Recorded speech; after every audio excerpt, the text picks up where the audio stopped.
A Ucrânia fez um ataque espetacular hoje contra a fábrica de mísseis russos aqui na Udmurtia, que é uma região da Rússia aqui bem distante depois de Ijevsk, nessa cidade aqui de Votkинsk, onde fica uma indústria russa que produz justamente mísseis e drones, motores para mísseis e drones aqui, e atingiu com sucesso essa indústria, destruiu um monte de coisa aqui. Excelente notícia isso, tá?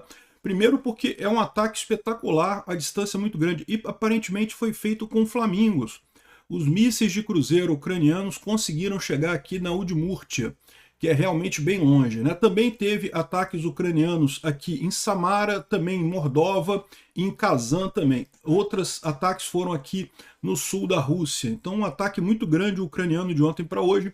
Os russos também fizeram ataques contra a Ucrânia, mas não foi nada significativo de ontem para hoje. A linha de frente segue na mesma toada que a gente tem visto nos últimos dias, com os ucranianos liberando cidades ali na zona cinza, cidades que os russos disseram que tinham tomado, mas não tinham tomado de verdade, né? A gente tem informação também que os ucranianos derrubaram um Su-34 russo aqui na região de Zaporizhia. Isso foi confirmado agora há pouco, a derrubada desse avião. Teve também um helicóptero russo que caiu na Rússia, mas esse não foi derrubado pelos ucranianos, ele caiu de problemas de manutenção mesmo, então não teve nada a ver com a guerra, né?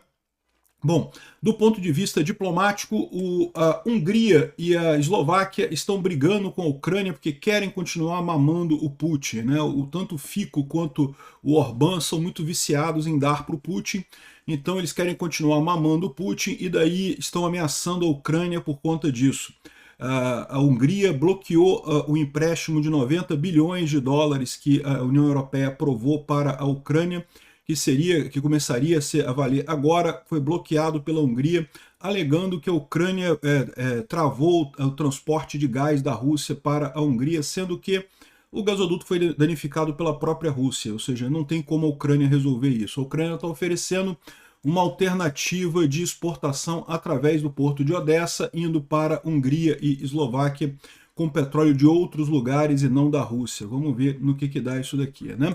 Eu sou Peter Turguniev, esse é o canal Mundo em Revolução e nós vamos falar agora sobre a situação na Ucrânia, hoje dia 21 de fevereiro de 2026, 9 horas da manhã aqui em Nova York, 4 da tarde lá em Kiev, no momento que eu gravo esse vídeo, e essas notícias foram sugeridas por a Capistense, a Estação Verão e várias outras pessoas. Obrigado aí ao pessoal que sugeriu notícias lá no nosso site, no wrevolving.com, e obrigado a você que está assistindo o nosso vídeo. Se você gosta do nosso conteúdo, por favor, deixe o seu like e se inscreva aqui no canal, né? Pois bem, de ontem para hoje, os russos fizeram um ataque contra a Ucrânia de 121 drones e mísseis. Na verdade, foram 120 drones e um míssil Iskander-M. Os drones, dos 120 drones, 106 foram derrubados pela defesa antiaérea ucraniana. Os demais atingiram 11 locais da Ucrânia, causando danos aí em alguns locais, né? Não é, embora seja evidentemente um ataque significativo, não é nada fora do excepcional aí. É um ataque meio que diário que a Ucrânia sofre, né? Agora, o que chamou a atenção foi o ataque ucraniano contra a Rússia, que realmente foi muito acima do que é normal, né? Isso daqui é a imagem do lançamento dos mísseis Flamingo, feitos pelos ucranianos aqui, ó, nesse ataque de ontem para hoje, tá? Os mísseis Flamingo são mísseis de cruzeiro, ou seja, mísseis que voam quase como um aviãozinho, ele vai, né, voando em direção ao alvo. São mísseis muito rápidos, evidentemente, mas não chegam a ser ultrassônicos ou hipersônicos. Não chegam a ser hipersônicos, eles são ultrassônicos, eles ultrapassam a velocidade da luz, né? E aí eles passaram aqui pela República do Tartastão e aqui eles atingiram aqui a planta de Votkинsk, lá na Rússia, nessa região aqui, bem longe realmente, Votkинsk aqui na Udmurtia, né? Realmente muito longe isso daqui, está aqui a imagem deles. Essa instalação produz motores de foguete para mísseis Iskander e também mísseis balísticos intercontinentais e atingiu as oficinas de produção, isso foi confirmado já. Então a gente tem aqui a oficina lá da fábrica que foi atingida, isso já calculado aqui por OSINT, né, por geolocalização. Vocês sabem como é que o pessoal faz, eles marcam aqui essa posição aqui vermelha, é justamente o teto dessa fábrica aqui, e o roxo é a linha visada do míssil, mostrando que atingiu exatamente essa posição aqui, né? Aqui uma outra vista também com outros casos para fazer a localização e mostrando que, juntando os dois pontos, você sabe exatamente o ponto do impacto, e teria sido nessa oficina aqui. A fábrica toda é isso daqui. Essa seria a oficina, esse seria o local lá da fábrica que foi atingido, né? Dá para ver que é uma fábrica bastante grande. E o lado positivo é que se a Ucrânia conseguiu atingir nessa distância com mísseis Flamingo, ela consegue atingir mais coisas por ali também, né?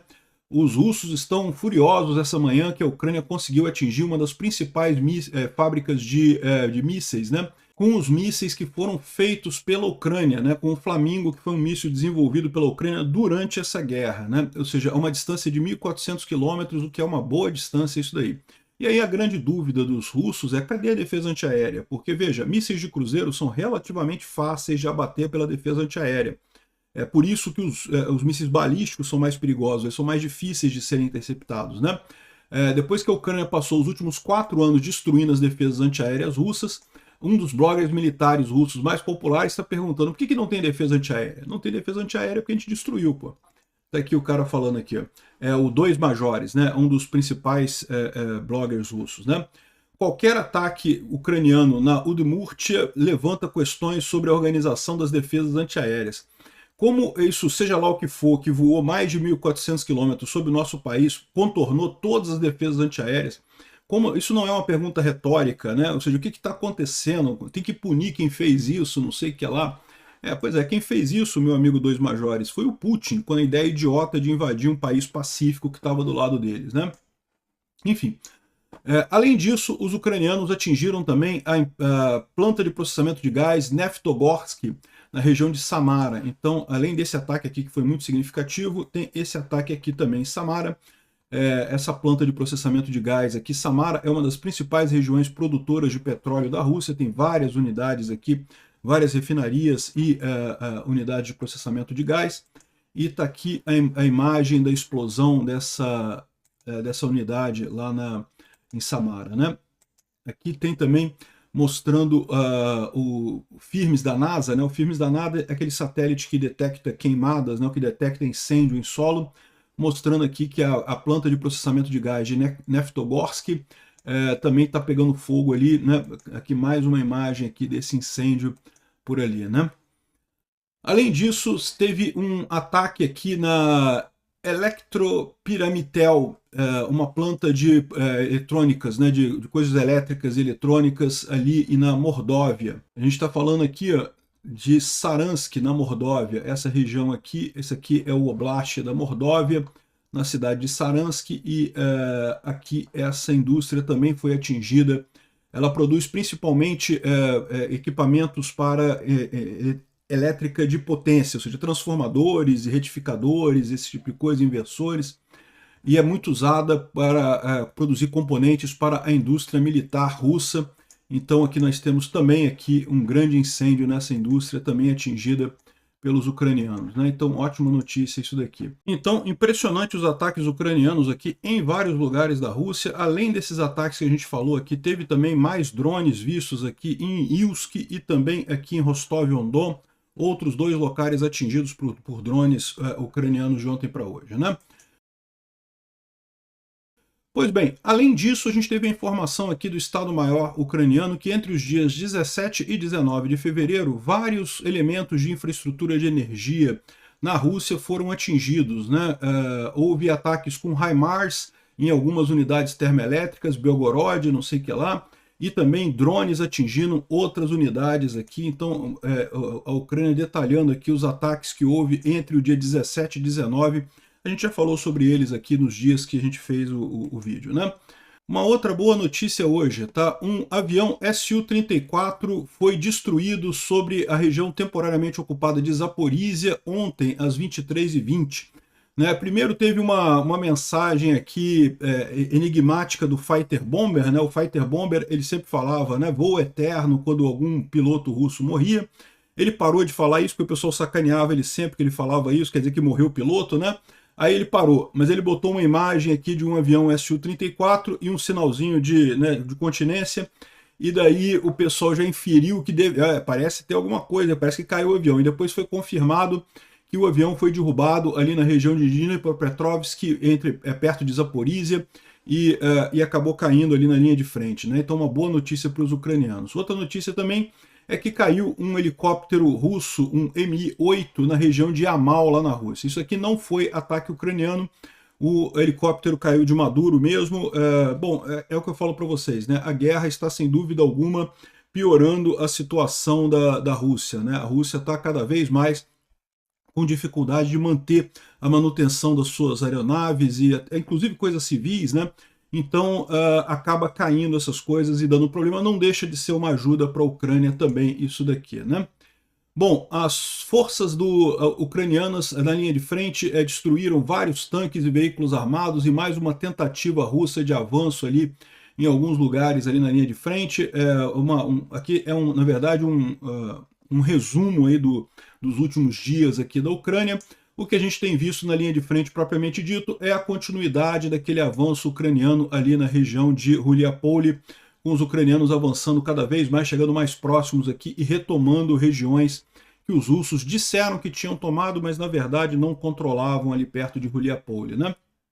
Então, excelente notícia. Isso daqui é curioso que, por exemplo, a 82ª Brigada de Assalto Ucraniana, que é uma brigada de elite, ela saiu de Pokrovsk, ela foi retirada de Pokrovsk. Vocês sabem, os ucranianos cederam Pokrovsk e Mirnograd e estão avançando aqui na região de Ruliapole, né? Então, muito curiosa essa mudança de propósito dos ucranianos aqui, né? Eu fico me perguntando se eles não estão cogitando, se o final da guerra, se a Rússia vai ficar com Donbás, a gente retoma Zaporizhia. É uma possibilidade, retomar reações Zaporizhia por Donbás. Veja, todo o resto da região temporariamente ocupada pelos russos vai acabar voltando para a Ucrânia, mas num primeiro momento talvez essa seja a estratégia da Ucrânia, né? Então, fora esses pontos aqui, não teve nenhuma mudança significativa de ontem para hoje aqui na linha de frente. A gente tem a informação de que os Estados Unidos detectaram aeronaves militares russas próximas do Alasca. Isso é uma coisa que os russos fazem rotineiramente para provocar os americanos e para testar as defesas americanas também ali no Alasca. Foram 2 Tu-95 bombardeiros estratégicos e 2 caças Su-35S e um A-50, que é uma aeronave de controle, que estavam viajando ali, passeando pelo Alasca ali para ver como é que está o Alasca, né? Os Estados Unidos colocaram F-16 e F-35 e um radar E-3, junto com um tanqueiro KC-135, e eles não chegaram a entrar no espaço aéreo americano, e não tiveram nenhuma ameaça aos americanos. Mas isso daqui é tradicional dos russos de fazerem essa brincadeirinha, né? Bom, cientistas russos teriam feito a síntese daquele veneno que matou o Navalny, né? De acordo com a Sky News, a toxina que foi usada contra o Navalny, embora seja a mesma toxina dos sapos lá do Equador e coisa tal, da Colômbia, ela foi feita em laboratório e não obtida direto dos sapos, né? Isso é um problema porque significa que isso pode ser sintetizado em maior quantidade pelos russos, né? Você obter a toxina do sapo é uma coisa mais complicada. Você tem que criar o sapo, você tem que tirar a toxina do sapo, né? Você produzir ela em laboratório é algo mais crítico, né? E um grupo de 7 cientistas estaria envolvido nessa síntese dessa substância, e 2 deles são de origem ucraniana, infelizmente, segundo o pessoal está colocando aqui, né? Traidores da Ucrânia. Bom, o Instituto para Estudo da Guerra diz que o Kremlin continua a sua guerra cognitiva, tentando convencer o Ocidente a abandonar a Ucrânia, né? A Rússia achou, desde o início dessa guerra, que a Europa ia ter uma abordagem similar à que teve em 2014. Não, deixa para lá, ninguém está importado com a Ucrânia e coisa e tal. Se surpreendeu com a força da informação descentralizada e distribuída, como que a Rússia, na verdade, perdeu a guerra de comunicação. Continuam tentando, mas cada vez com menos resultado, e ao contrário, tendo resultados piores, né? A imprensa russa hoje diz que a mobilização para a guerra é inevitável, e não sei o que lá, que eles estão se preparando para continuar a guerra, e cada soldado vai ter que lutar e vai ter que ser colocado na guerra. Eu acho ótimo isso, porque a situação social e política na Rússia não está fácil também, né? O Zelensky deu um recado também que está pronto para compromissos reais, mas não compromissos ao custo da nossa independência ou soberania. Nós estamos prontos para conversar sobre compromissos sérios com os Estados Unidos, mas não aceitamos ultimatos dos russos de novo e de novo. Por que ele está falando isso? Porque parece que teve mais pressão dos russos e dos americanos para o Zelensky ceder o Donbás. O Trump já está abertamente lutando a favor do Putin, ajudando o Putin com todas as forças. O Trump quer muito ajudar o Putin, é impressionante mesmo. Então, ele já falou que vai tentar ajudar o Putin a conseguir o Donbás, e o Zelensky falou que não vai aceitar. E é óbvio isso, né? Então, esse é o ponto aqui. O Zelensky diz que espera um novo round de negociações, acontecer em fevereiro, e trazer resultados tangíveis, né? Depois de ouvir um relatório da sua delegação. Ele também disse que uma troca de prisioneiros é esperada no futuro próximo. Então, vai ter mais negociação, mas por enquanto não tem nada de expectativa de resultado nisso daí, né? E aí a Rússia, no desespero dela, acionou mais um peãozinho deles lá, mais um escravo sexual do Putin, o Orbán, que decidiu bloquear o empréstimo de 90 bilhões de euros para a Ucrânia, que já foi aprovado pela União Europeia, inclusive com o voto da Hungria. E eles estão dizendo que o empréstimo requer unanimidade em todos os 27 membros do Estado, e também tem um empréstimo do Fundo Monetário Internacional, que também está sob negociação, mas que também é condicional a Kiev receber esse empréstimo da União Europeia, né? Então o Orbán está sacaneando Kiev de forma muito dura agora, por conta de querer ajudar o Putin a qualquer custo. Aqui está o Peter Szijjártó, né, que é o primeiro-ministro do Orbán. Os dois devem sair agora, porque, né, na próxima eleição que vai acontecer lá na Hungria, agora em 15 de abril, e eles vão perder com toda certeza. Ele falou aqui que ele acusou Kiev de fazer chantagem com Budapeste, parando de mandar combustível para Budapeste antes das eleições, para interferir nas eleições da Hungria e não sei o que lá. Na verdade, o problema é o seguinte: a economia na Hungria está muito, muito ruim. Eles estão querendo colocar a culpa na Ucrânia, dizer que a culpa é da Ucrânia, quando não, a culpa é do Orbán, que ao invés de governar o próprio país, fica ajudando o Putin a ganhar uma guerra genocida, né? Então, estão reclamando aqui do trânsito de óleo em direção à Hungria no pipeline de Druzhba. E aqui também está aquele reclamando de novo, dizendo que não, que a Ucrânia não pode entrar na União Europeia, porque senão isso significa que a Europa iria entrar em guerra. Seu idiota, a Europa já está em guerra contra a Rússia. Quem está guerreando é a Ucrânia. E, bom, também o idiota da Eslováquia, para não deixar o idiota da Hungria sozinho, o idiota da Eslováquia, o Fico, disse que vai suspender o suprimento de eletricidade para a Ucrânia no dia 23 de fevereiro, se não restaurar o trânsito de petróleo e coisa e tal. E a Ucrânia propôs usar um outro gasoduto, um outro oleoduto aqui, ó. A Ucrânia propôs usar o oleoduto de Odessa-Brod para transitar óleo para a Hungria e para a Eslováquia, enquanto os reparos no gasoduto de Druzhba continuam, né? O problema é que esse oleoduto foi atingido pelos próprios russos, foi destruído pelos próprios russos, então não tem jeito, tem que ser consertado, né? O problema da Hungria e da Eslováquia é que são dois idiotas que estão ferrando com a economia dos países e querem colocar a culpa na Ucrânia. Exatamente isso. A Ucrânia ofereceu essa alternativa. Você pode ter petróleo que vem aqui do Mar Cáspio, através de Baku, passa pela Geórgia, da Geórgia vai para Odessa, e de Odessa chega aqui na Eslováquia e na Hungria sem problema nenhum. Perfeitamente válido isso daqui, não precisa do gasoduto de Druzhba para nada no final das contas, né? Mas lembra, o Orbán e o Fico querem ajudar o Putin. Eles não querem petróleo. Eles estão pouco se fudendo para a população do país deles, estão pouco se fudendo para a economia do país deles. Eles querem ajudar o Putin. Então, eles provavelmente não vão aceitar essa alternativa ucraniana aqui, né? Para complementar, vai haver uma manifestação de apoio à Ucrânia, né, pelos 4 anos da guerra, pelos 4 anos de resistência, ali em frente ao Copacabana Palace, no Rio de Janeiro, no dia 28 de fevereiro, às 16 horas, às 4 da tarde. Eu, infelizmente, não vou poder estar, vocês sabem, eu estou em Nova York nesse momento, visitando a minha filha. Eu volto para o Brasil só em março, mas eu recomendo, quem puder ir, recomendo muito essa manifestação lá em frente ao Copacabana Palace. Obrigado por assistir nosso vídeo até o final. Tem alguns links para você nos ajudar aí na tela e também na descrição desse vídeo. Contribua com o nosso projeto.